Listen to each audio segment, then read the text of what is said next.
വൈദ്യശാസ്ത്രത്തിലെ ചില കണ്ടുപിടുത്തങ്ങൾ അതുണ്ടായ കാലത്ത് വലിയ നേട്ടങ്ങളായി വാഴ്ത്തപ്പെടും. പക്ഷെ പിൽക്കാലത്ത് അവ ഉപയോഗശൂന്യമാണെന്ന് തിരിച്ചറിയുകയും ചെയ്യും.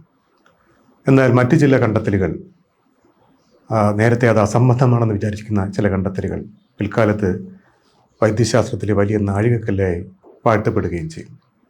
അത്തരമൊരു കഥയാണ് നാം ഇന്ന് പറയുന്നത്. ഈ കഥയിലെ നായകൻ ഡോക്ടർ ഇഗ്നാസ് സെമൽവീസ്. അദ്ദേഹം ഹംഗറിക്കാരനായിട്ടുള്ള ഒരു ഡോക്ടറായിരുന്നു, ശാസ്ത്രജ്ഞനായിരുന്നു, അതോടൊപ്പം ഒബ്സട്രീഷ്യനുമായിരുന്നു, അതായത് പ്രസവ ചികിത്സ നടത്തുന്നയാൾ. 1818 ഹംഗറിയിലെ ഒരു ചെറിയ നഗരത്തിലാണ് സെമൽവീസ് ജനിക്കുന്നത്. പഠനത്തിൽ മിടുക്കനായിട്ടുള്ള അദ്ദേഹം ഹംഗറിയിലെ പെസ്റ്റ് യൂണിവേഴ്സിറ്റിയിൽ വളർന്നപ്പോൾ അവിടെ പ്രവേശനം നേടുകയും സാമൂഹിക ശാസ്ത്ര വിഷയങ്ങൾ പഠിക്കാൻ താല്പര്യം കാണിക്കുകയും ചെയ്തു. പക്ഷെ ഉടൻ തന്നെ അദ്ദേഹത്തിന് മനസ്സിലായി തൻ്റെ മേഖല സാമൂഹിക ശാസ്ത്രമല്ല, മറിച്ച് വൈദ്യശാസ്ത്രമാണെന്ന് തിരിച്ചറിഞ്ഞ് അദ്ദേഹം അവിടുത്തെ മെഡിക്കൽ സ്കൂളിലേക്ക് മാറുകയുണ്ടായി.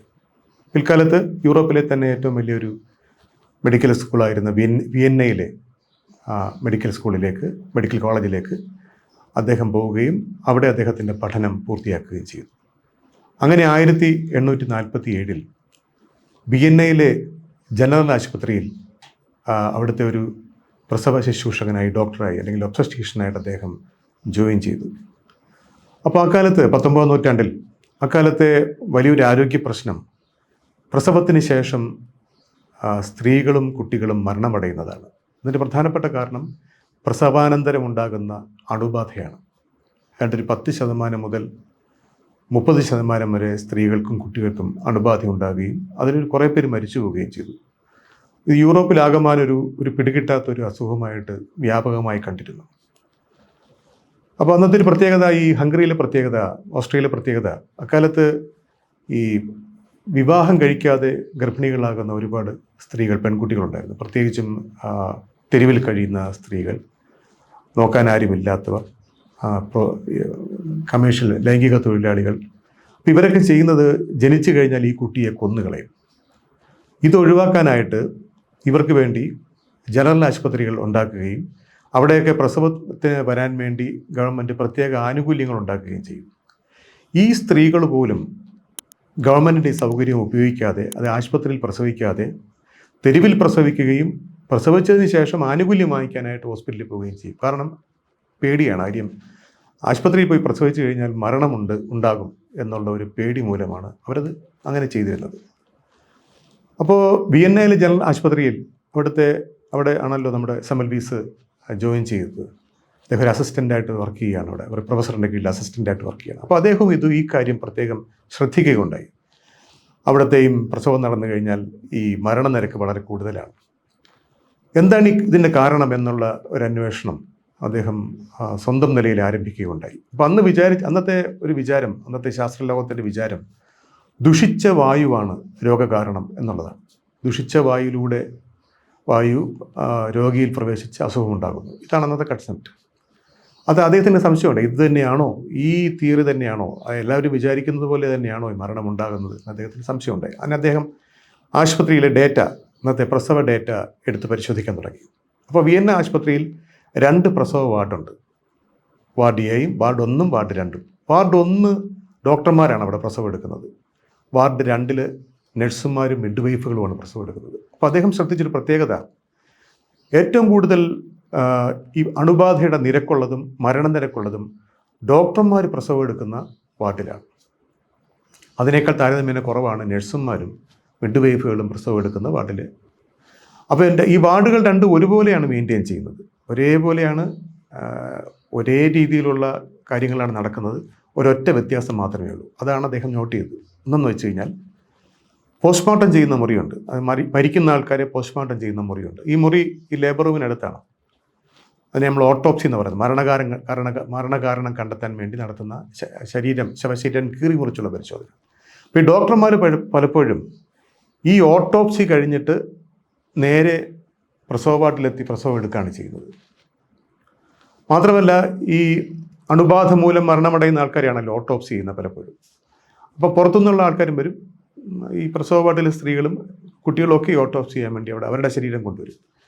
അപ്പോൾ ഈ പ്രസവത്തിന് ശേഷം അണുബാധ ഉണ്ടായി മരിക്കുന്ന സ്ത്രീകളുടെ ശരീരത്തിലെ മാറ്റങ്ങളും ഈ ഓട്ടോപ്സി മുറിയിൽ പിന്നെ ഈ പറയുന്ന രീതിയിൽ അണുബാധ ഉണ്ടായി കൊണ്ടുവരുന്ന ആൾക്കാരുടെ ശരീരത്തിലെ മാറ്റങ്ങളും ഒരുപോലെയാണ് എന്ന് അദ്ദേഹം മനസ്സിലാക്കി. അപ്പോൾ അദ്ദേഹത്തിൻ്റെ നിഗമനം ഇങ്ങനെയായിരുന്നു. അതായത് ശവശരീരത്തിൽ നിന്നും എന്തോ ഒരു പദാർത്ഥം പ്രസവം എടുക്കുന്ന സ്ത്രീകളിലേക്ക് ഡോക്ടർമാരുടെ കൈകളിലൂടെ പ്രവേശിക്കുന്നു. അതുകൊണ്ടാണ് ഇങ്ങനെ മരണമുണ്ടാകുന്നത്. പക്ഷേ നഴ്സുമാരും മിഡ്വൈഫുകളും ഓട്ടോപ്സി ചെയ്യാത്തത് കൊണ്ട് അവരുടെ വാർഡിൽ ഈ മരണം കുറവാണ്. അതുകൊണ്ട് അദ്ദേഹം ഒരു നിർദ്ദേശം വെച്ചു. എല്ലാ ഡോക്ടർമാരും എല്ലാ മെഡിക്കൽ വിദ്യാർത്ഥികളും ഓട്ടോപ്സി കഴിഞ്ഞതിന് ശേഷം പ്രസവം എടുക്കാൻ പോകുന്നതിന് മുമ്പായി ക്ലോറിനേറ്റഡ് ലൈം എന്നൊരു ലായനിയുണ്ട്. അത് ശരിക്കും അണുനാശിനിയാണ്, ഒരു അണുനാശിനിയായിട്ട് ഉപയോഗിക്കും. ഈ അണുനാശിനിയിൽ കൈ കഴുകിയതിന് ശേഷം, കൈയും അവരുടെ ഇൻസ്ട്രുമെൻസും എല്ലാം കഴുകിയതിന് ശേഷം മാത്രമേ പ്രസവ മുറിയിലേക്ക് പോകാൻ പാടുള്ളൂ എന്നൊരു നിർദ്ദേശം വെച്ചു. പക്ഷേ ഇത് വലിയ കോളിളക്കം ഉണ്ടാക്കി. അവിടുത്തെ പ്രൊഫസർമാർ മുഴുവൻ ഇതിനെ എതിർത്തു. പക്ഷേ യുവ ഡോക്ടർമാരും മെഡിക്കൽ വിദ്യാർത്ഥികളും അതിനെ സ്വാഗതം ചെയ്തു. മുതിർന്ന ഡോക്ടർമാർ എതിർക്കാൻ കാരണം അന്നത്തെ ഒരു വിശ്വാസം ഈ ഡോക്ടർമാരുടെ കൈകളൊക്കെ പരിശുദ്ധമാണ് എന്നുള്ളതാണ്. പരിശുദ്ധമായ കൈകളാണ് ഡോക്ടർമാരുടേത് എന്നായിരുന്നു വിശ്വാസം. അതുകൊണ്ട് അവരുടെ കയ്യിൽ അഴുക്കുണ്ട്, അഴുക്ക് മാറ്റാൻ വേണ്ടി കൈ കഴുകണം എന്ന് പറയുന്നതിനെ അക്സെപ്റ്റ് ചെയ്യാൻ അവർ തയ്യാറായില്ല. മാത്രമല്ല, എന്താണ് ഇതിന് കാരണം? അന്നത്തെ കാരണം എന്തുകൊണ്ട് കൈ കഴുകണം? ശാസ്ത്രത്തിൽ അങ്ങനെയാണല്ലോ, ഒരു കാര്യം പറയുമ്പോൾ എന്തുകൊണ്ടാണ് അത് ചെയ്യേണ്ടതെന്നതിനെക്കുറിച്ചൊരു വിശദീകരണം ഉണ്ടാകണം. പക്ഷേ അങ്ങനെ ഒരു വിശദീകരിക്കാൻ അന്ന് സെമൽവീസിന് കഴിഞ്ഞില്ല. അതിൻ്റെ കാരണം എന്ന് വെച്ച് കഴിഞ്ഞാൽ ഈ ലോകത്ത് രോഗാണുക്കളുണ്ടെന്നും രോഗാണുക്കൾ പകരുമെന്നുമൊക്കെയുള്ള കാര്യങ്ങൾ പിന്നീട് വളരെ 19 വർഷം കഴിഞ്ഞതിന് ശേഷമാണ് ലോകത്ത് കണ്ടെത്തുന്നത് തന്നെ. അപ്പം അതുകൊണ്ട് അതിൻ്റെ ശാസ്ത്രീയമായ വിശകലനം നൽകാൻ സെമൽവീസിന് കഴിഞ്ഞില്ല.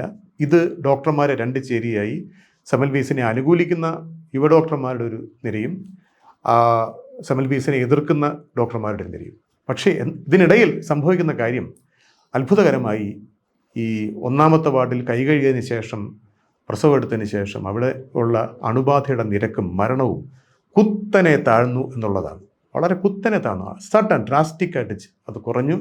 അത് 1% താഴെയായി വന്നു. അപ്പോൾ എന്താ ഫലപ്രദമാണെന്ന് തെളിഞ്ഞല്ലോ. ഈ ഒരു സംഭവം അവിടുത്തെ അന്നത്തെ മറ്റ് പല ഡോക്ടർമാരെ ശ്രദ്ധിക്കുകയും അവരെല്ലാം അവരുടെ ഹോസ്പിറ്റലിൽ കൈ കഴുകുന്നത് ഒരു സ്ഥിരം നടപടിയാക്കുകയും പക്ഷേ ഇതിനെതിരായിട്ട് വലിയ എതിർപ്പ് മറുവശത്തുണ്ടാകുകയും ചെയ്യുന്നു. അങ്ങനെ ഈ സമയത്ത് ഹംഗറിയിൽ, ഈ വിയന്നയിൽ ഒരു വലിയ രാഷ്ട്രീയ മാറ്റമുണ്ടായി. അദ്ദേഹത്തിന് സെമൽവീസിന് വിയന്നയിൽ നിന്നും തിരിച്ച് ഹംഗറിയിലേക്ക് പോകേണ്ടി വന്നു. അങ്ങനെ ഒരു ഹംഗറിയൻ ഹോസ്പിറ്റലിൽ അദ്ദേഹം ഡോക്ടറായി. അവിടെയും അദ്ദേഹം തൻ്റെ ഈ കൈകഴുകൽ പരിപാടി തുടർന്നു. ഇപ്പോൾ ഈ സ്ഥലങ്ങളിലെല്ലാം സംഭവിക്കുന്നത് മരണനിരക്ക് വളരെയധികം കുറയുകയാണ് ചെയ്തത്. അതോടൊപ്പം തന്നെ ശാസ്ത്ര സമൂഹത്തിൽ നിന്ന് ഡോക്ടർമാരുടെ ഇടയിൽ നിന്നും ഇദ്ദേഹത്തിനെതിരായിട്ടുള്ള എതിർപ്പും വലുതായിട്ട് കൂടി വരികയും ചെയ്യുന്നു. അങ്ങനെ തൻ്റെ കണ്ടെത്തലുകളൊക്കെ അവസാനം ഇദ്ദേഹം ഒരു പുസ്തകമാക്കി, ഒരു പ്രബന്ധമാക്കി. അന്ന് ജർമ്മനിയാണെന്ന് ഏറ്റവും വലിയ ശാസ്ത്രത്തിൻ്റെ ഏറ്റവും വലിയ കേന്ദ്രം. പ്രത്യേകിച്ചും ജർമ്മനിയിലെ വലിയൊരു ഡോക്ടറാണ് റുഡോൾഫ് വിർഷോ എന്ന് പറയുന്നത്. അദ്ദേഹം ആണ് ശരിക്കും പത്തോളജി, നമ്മുടെ രോഗനിദാന ശാസ്ത്രത്തിൻ്റെ പിതാവായിട്ടാണ്, ആധുനിക രോഗനിദാന ശാസ്ത്രത്തിൻ്റെ കരുതപ്പെടുന്നത്. ഹംഗേറിയൻ ശാസ്ത്ര സമൂഹത്തിലെ വലിയ തലയെടുപ്പുള്ള ഒരാളാണ്. അപ്പം അദ്ദേഹത്തിൻ്റെ നേതൃത്വത്തിൽ ഹംഗറിയിൽ ഒരു വലിയ ശാസ്ത്ര കോൺഫറൻസ് ഉണ്ടാകും. അപ്പം അപ്പോഴത്തേക്ക് വർഷങ്ങൾ കുറേ കഴിഞ്ഞുപോയി. ആ കോൺഗ്രസ്സിൽ അദ്ദേഹം തൻ്റെ കണ്ടെത്തലുകൾ വിശദീകരിക്കും. തൻ്റെ കൈകഴുകൽ എന്നുള്ളത് ഒരു വലിയ ശക്തമായ അണുവിമുക്ത നടപടിയാണ്. അത് രോഗപ്രതിരോധത്തിന് പറ്റിയ ഏറ്റവും വലിയൊരു സിംഗിൾ മെഷറാണ്. അതുകൊണ്ട് എല്ലാ ഡോക്ടർമാരും ഇത് ചെയ്യണം. അതിൻ്റെ പുള്ളിയുടെ എക്സ്പീരിയൻസും ഒക്കെ ചേർന്ന് അതിൻ്റെ ഡേറ്റയൊക്കെ ചേർന്ന് അദ്ദേഹം പ്രസൻറ്റ് ചെയ്തു. പക്ഷെ നിർഭാഗ്യവശാൽ ഈ പ്രബന്ധം അന്നത്തെ ഹംഗറിയിലെ ശാസ്ത്ര കോൺഗ്രസ് തള്ളിക്കളഞ്ഞു. കാരണം എന്തെന്നാൽ, എന്തുകൊണ്ടാണ് ഈ കൈ കഴുകുമ്പോൾ രോഗനിരക്ക് കുറയുന്നത് എന്നതിനെ വിശദീകരിക്കാൻ അദ്ദേഹത്തിന് കഴിഞ്ഞില്ല. അതിൻ്റെ കാരണം പറയാൻ കഴിഞ്ഞില്ല. അങ്ങനെ എന്തുകൊണ്ടും വളരെ വലിയ നിരാശനായി തീർന്ന അദ്ദേഹം എത്രയോ നാളത്തെ അദ്ദേഹത്തിൻ്റെ അധ്വാനമാണത്. നിരാശനായി തീർന്ന, ശാസ്ത്ര സമൂഹത്താൽ തിരസ്കരിക്കപ്പെട്ട, എതിർപ്പുകൾ ഒരുപാട് പേര് എതിർക്കുന്ന, അങ്ങനെ ഒരു റബലായി തീർന്ന, സ്വന്തം ജീവിതം തന്നെ നഷ്ടപ്പെട്ടു പോയ ഇതിൻ്റെ പിന്നാലെ പോയി ജീവിതം തന്നെ നഷ്ടപ്പെട്ടു പോയ നിരാശനായ ഒരു മനുഷ്യനായി അദ്ദേഹം സെമൽവീസ് തിരിച്ചു വരികയാണ്. ഇത് അദ്ദേഹത്തിന് ഭയങ്കര മാനസികാഘാതം ഉണ്ടാകുകയും അദ്ദേഹം അക്രമാസക്തമായ പെരുമാറ്റങ്ങൾ, അസാധാരണമായ പെരുമാറ്റങ്ങൾ പ്രകടിപ്പിക്കുകയും ഒക്കെ ചെയ്തു. അങ്ങനെ അദ്ദേഹത്തെ 1865 ഒരു മാനസികാരോഗ്യ ആശുപത്രിയിൽ അഡ്മിറ്റ് ചെയ്യുകയാണ്. മാനസിക രോഗിയെ അഡ്മിറ്റ് ചെയ്യുകയാണ്. അവിടെ വെച്ച് അദ്ദേഹം വയലൻ്റ് ആവും. അങ്ങനെ വയലൻ്റ് ആകുമ്പം അവിടുത്തെ സെക്യൂരിറ്റി ആയിട്ടുള്ള ആൾക്കാർ അദ്ദേഹത്തെ തല്ലി അദ്ദേഹത്തിൻ്റെ തലയ്ക്ക് മുറിവുണ്ടാവും. ആ മുറിവ് പഴുത്ത് അദ്ദേഹം 15 ദിവസത്തിനുള്ളിൽ മരണമടയുകയാണ്. അദ്ദേഹത്തിൻ്റെ മരണത്തോടു കൂടി ഈ കൈകഴുകൽ അല്പം ഒന്ന് പിന്നോട്ട് പോകും. പക്ഷേ ഒരു 50 കൊല്ലം കഴിഞ്ഞതിന് ശേഷം ലൂയി പാസ്റ്റർ വന്നിട്ട് രോഗാണു സിദ്ധാന്തങ്ങൾ ഉണ്ടാക്കുന്നു. ലിസ്റ്ററിനെ പോലുള്ള സർജന്മാർ അണുവിമുക്ത സർജറിക്ക് വേണ്ടിയുള്ള തയ്യാറെടുപ്പുകൾ നടത്തുന്നു. അങ്ങനെ സെമൽവീസിൻ്റെ കണ്ടെത്തൽ, കൈകഴുകൽ അതിശക്തമായി തിരിച്ചു വരികയാണ് ചെയ്യുന്നത്. ഇന്ന് അണുവിമുക്ത പബ്ലിക് ഹെൽത്തിനകത്ത്, പൊതുജനാരോഗ്യത്തിൽ രോഗപ്രതിരോധത്തിൻ്റെ ഏറ്റവും പ്രധാനപ്പെട്ട ഒരു ആയുധമായിട്ടാണ് നമ്മൾ ഹാൻഡ് വാഷിങ്ങിനെ നമ്മൾ കണക്കാക്കുന്നത്. അപ്പോൾ നമ്മൾ മനസ്സിലാക്കേണ്ട സംഗതി, ഇത് പറഞ്ഞ സമയത്ത് ഇത് പറഞ്ഞ ഡോക്ടറിനെ അദ്ദേഹത്തെ തിരസ്കരിക്കുകയും പിൽക്കാലത്ത് ഈ കണ്ടുപിടുത്തം ലോകത്തെ ഒരു വലിയ പബ്ലിക് ഹെൽത്തിൻ്റെ ഒരു പ്രധാനപ്പെട്ട കാര്യമായി മാറുകയും ചെയ്തു എന്നുള്ളതാണ്.